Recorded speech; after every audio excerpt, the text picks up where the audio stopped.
Bismillah, Assalamualaikum warahmatullahi wabarakatuh. Perkenalkan, nama saya Nur Aini, NIM 250202169. Tujuan saya membuat video ini untuk tugas akhir pada mata kuliah At-Taqwim At-Tarbawi Lil-Lughah Al-Arabiyah.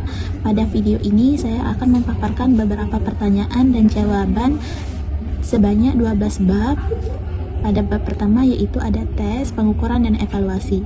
Soal pertama, apa yang dimaksud dengan evaluasi secara bahasa adalah kalender. Dan kedua, apa saja unsur dalam evaluasi, proses, pengumpulan data, mengacu pada TP, dan pengambilan keputusan. Dan yang ketiga, apakah pengukuran yang paling lengkap yaitu skala rasio. Yang kedua, tujuan dan prinsip evaluasi. Pertama, apa yang dimaksud dengan evaluasi sumatif, yaitu penilaian akhir pencapaian siswa. Soal kedua, 3 objek evaluasi pendidikan, ada afektif, sikap, kognitif, pengetahuan, dan psikomotorik keterampilan. Ketiga, apa salah satu fungsi evaluasi untuk mengambil keputusan, boleh atau tidak siswa tersebut naik kelas. Bab ketiga, pendekatan tes bahasa. Apakah pendekatan penilaian pada setiap elemen yaitu pendekatan komunikatif? Apakah pendekatan struktural untuk setiap elemen lebih akurat untuk elemen membaca dan menulis karena lebih terstruktur? Soal ketiga, tes kalimat demi kalimat mengulang suatu bagian untuk meningkatkan akurasi adalah tes dikte. Bab keempat, pengembangan tes bahasa. Apa yang dimaksud dengan indikator, penjabaran KD yang lebih spesifik, operasional, dan terukur.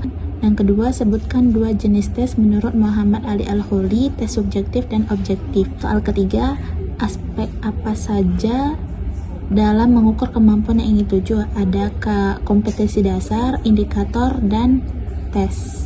Bab 5, butir-butir soal. Apa perbedaan subjektif dan objektif? Subjektif disusun dalam pertanyaan terbuka, sementara objektif disusun dengan pilihan jawaban.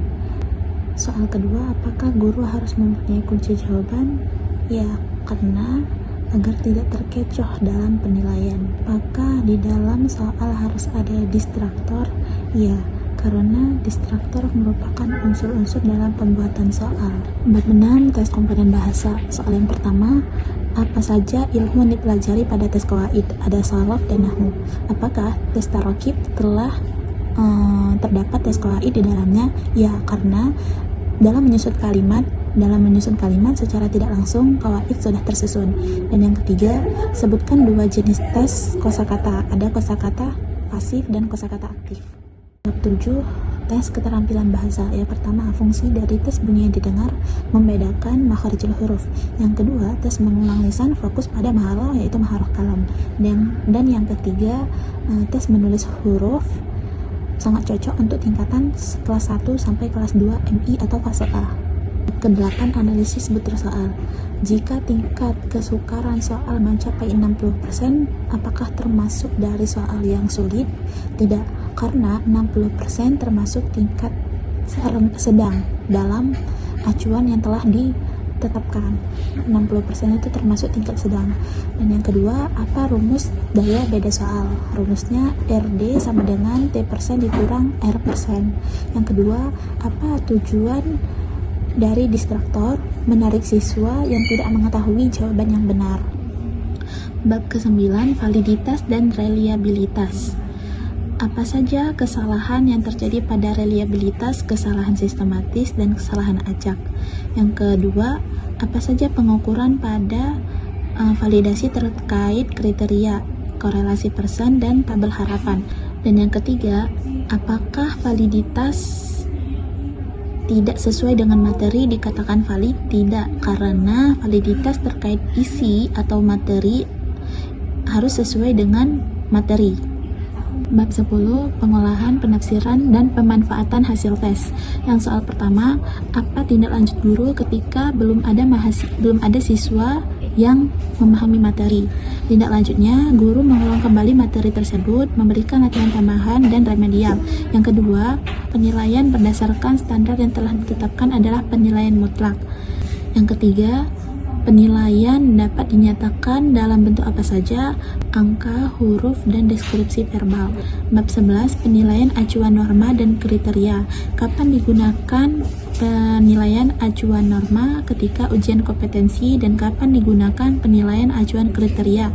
Ketika seleksi tes atau semester akhir dan dilihat siapa yang paling tinggi. Terakhir, skor asli yang diraih oleh siswa adalah skor mentah. 12. Penilaian kompetensi sikap spiritual dan sosial. Siapa yang mengisi lembar budi pekerti diisi oleh guru? Ada pertanyaan apa saja pada instrumen sikap akademik murid? Ada pertanyaan negatif dan positif. Berapa respon tingkat kesesuaian pada instrumen sikap akademik murid? Ada 5 tingkat kesesuaian.